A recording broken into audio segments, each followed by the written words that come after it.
Do you want to make more money with your pet waste removal business? As a professional pooper scooper, one of the best ways you can make more money with your business is by landing big commercial clients. But you might be really concerned about not knowing how to bid correctly or if you'll be undercharging for your services. I'm going to break down everything you should know about commercial clients and give you the framework that will help you successfully bid on these kinds of jobs. What's considered a commercial property versus a residential property? To put it simply, a residential property is someone's home and a commercial property is a location used for business purposes. These could be considered homeowners associations or HOAs, apartment complexes, modular homes or trailer parks, dog parks, and businesses that allow pets and dogs on the property. Commercial clients like apartment complexes typically have their grounds crew or maintenance team manage the waste on the property, like scooping up the common areas and emptying out the pet waste stations. However, scooping dog waste is typically the lowest priority on the list, with all the other responsibilities they have, like maintaining the apartments and processing the work orders received from tenants. This is where you come in. You can provide a much needed value to commercial clients by taking on the job their grounds crew do not want to do, as well as keeping their property clean for all tenants and pets. The question is, how do you land these kinds of clients? Realistically, these kinds of clients will come to you. They will find your business online and will contact you directly. You'll want to have some sort of intake form to contact you, and your marketing strategy should include that you service commercial properties, apartment complexes, and HOAs. You want to use graphics on your marketing material and adding verbiage on your business profile that you service these kinds of properties. You can also join any apartment association in your state and sign up to be a verified vendor or partner for businesses in the rental industry. These types of memberships typically cost an annual fee, but you'll be added to a directory where property managers in your state can potentially find you and give you the opportunity to participate in networking events that can help you grow and connect with other business owners or property managers in your area. If you do this right, eventually you'll receive that faithful phone call. Even though you'll be feeling really excited and anxious getting your chance to land a big client, take a deep breath and remember to just be yourself. You are a professional pooper scooper after all, and your professionalism has gotten you this far. Before you can send your bid and provide the most accurate quote, you need to have some preliminary questions to understand what the scope of the job will be. Questions like, how many units are on the property? What is your budget? Do you need waste stations maintained or only the common area scooped? Can I use your dumpster to throw away the waste? How many dog parks do you have on the property? What is the total size of the property that's expected to be maintained? Don't be afraid to ask as many questions as you need to feel comfortable about doing a job you'll be excited to do. These are businesses after all, and the bottom line is equally as important to them as it is to you. Imagine how miserable you'll be if you undercharge yourself because you didn't ask the right questions, and now you have a big client that's not paying you the appropriate amount for the work you'll be doing. Of course, you can always have that hard conversation after the fact and start charging more, but setting the right expectations from the beginning will help both you and the client in the long run. The best way to understand how big the job will be is to actually go in person and walk the whole property. So let your client know that you'll be stopping by to check the property and try to see if you can meet them in person. This will give you another opportunity to build trust with them and personalize the customer experience. You should also ask for a map of their property to track in real time the highly concentrated areas along with the locations of the pet waste stations, since this will determine how long the job will take.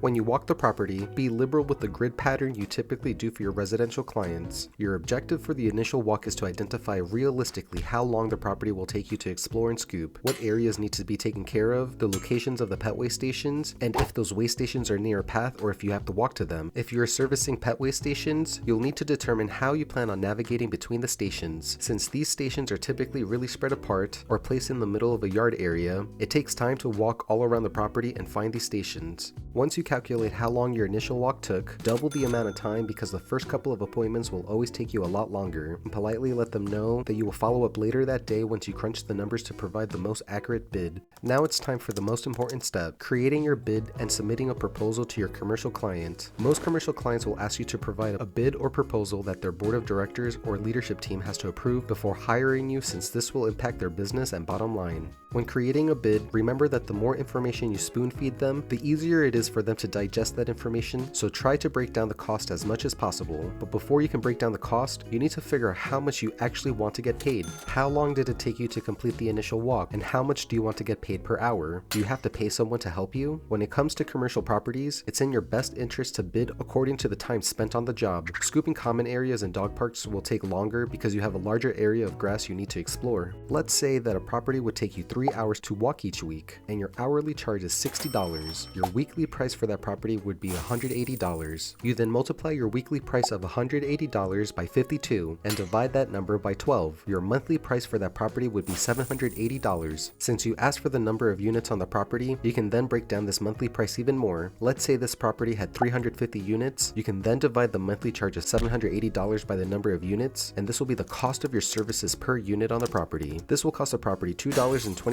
per unit to pay you $780 a month, and honestly, this is the most important thing that matters to them. Most likely they'll add some sort of maintenance fee on their tenant's rent, and having the cost per unit will help them decide how much the fee should be. If you plan on using the cost per unit on your next bid, hit the like on this video because it really does help out a lot. Thank you. When servicing pet waste stations, add a separate line item in your bid to break down this cost. Are they supplying the bags for the station, or do you need to supply them? If you're supplying the bags, your breakdown should account for how much the replacement bags will cost for each station. Let's say you charge $15 per station, including replacing the bags, and this property has 7 stations. The weekly cost for having their stations maintained would be $105 or $455 a month. It's helpful to provide the pricing for all included services because a property manager may want to use you for just one of the services and not the other. For example, I provided my apartment complex the prices to both scoop the common areas and maintain their waste stations. They decided to only hire me to scoop the property and to let their maintenance team handle the waste stations. Commercial clients and HOAs can be really cheap, and the bottom line really dictates their decision making. Be realistic with your pricing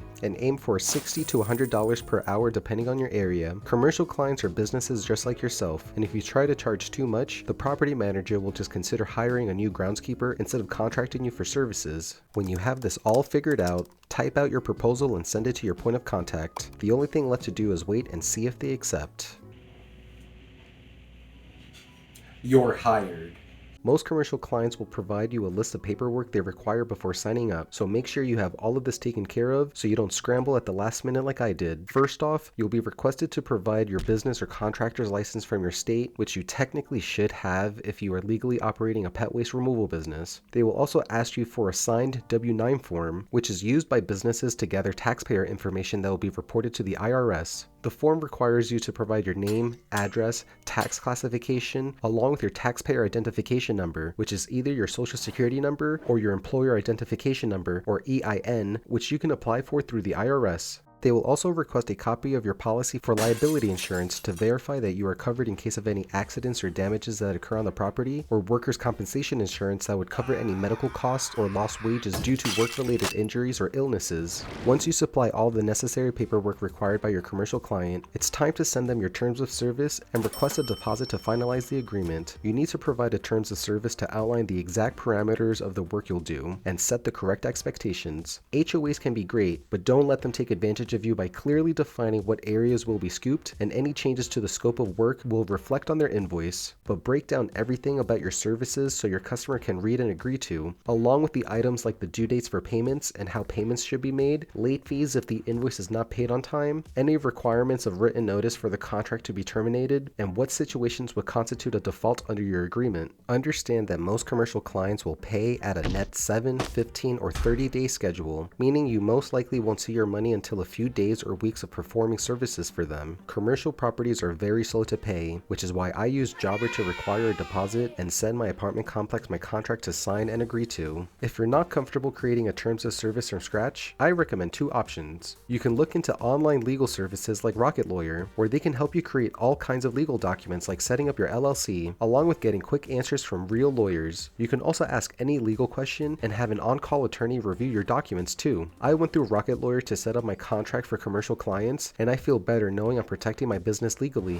Maybe you're not ready to pay for legal services, so if you want to save time and stress from making a terms of service, the second option is I'm offering my contract for pet waste removal services as a template that you can use. This is the exact contract I made through Rocket Lawyer, and you can customize the template with all the required information we discussed earlier in this video, and use it for more than one client since it's a template that you can change to fit your needs. You can find my contract template on poopscoopsfornoobs.com, and I'll leave links down below for these two options. Once everything's in order, it's time to get ready to service your client. Try to look presentable or wear your business work clothes when servicing the property to promote brand awareness. You are a business, and how you represent yourself in public is an indication of how people will view your business. So have a positive demeanor and calm presence. Maintain your professionalism whenever you talk to someone, and don't forget to smile. It's easier to smile knowing that you're getting paid hundreds of dollars from a single client. So if you want to know how much money I've been making since adding my commercial client, click the video that's on screen now. And I'll see you on the next scoop. And as always, acknowledge the now. Bye.